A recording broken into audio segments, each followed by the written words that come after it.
Para sa detalye ng balita, 6.7 trillion 2026 budget nilagdaan na po ng Pangulo. Para sa detalye ng balita, DJ Joey Boy, ibalita mo. GB Balita Express.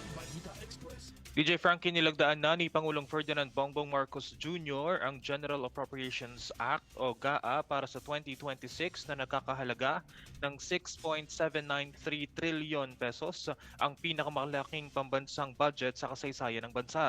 Isinagawa ang pagpirma sa Malacanang kahapon Enero 5 matapos ang masusing pagsusuri ng ehekutibo. Ayon sa Pangulo, nakaayon ang budget sa medium at long-term development plans ng administrasyon at nakatuon sa pamumuhunan sa mamamayang Pilipino. Malaking bahagi ng pondo ang inilaan sa edukasyon, kalusugan, seguridad sa pagkain, social protection at paglikha ng trabaho. Binanggit ng palasyo na magsisilbi itong pundasyon ng mas inklusibong pag-unlad at pagpapalakas ng ekonomiya sa gitna ng pandaigdigang hamon. Pinaalalahanan din ng Pangulo na ang tunay na hamon ay ang maayos at tapat na pagpapatupad ng budget upang matiyak ang pananagutan. Para sa GB Balita Express, ito si DJ Joey Boy sa GB 99.9, Your Good Vibes.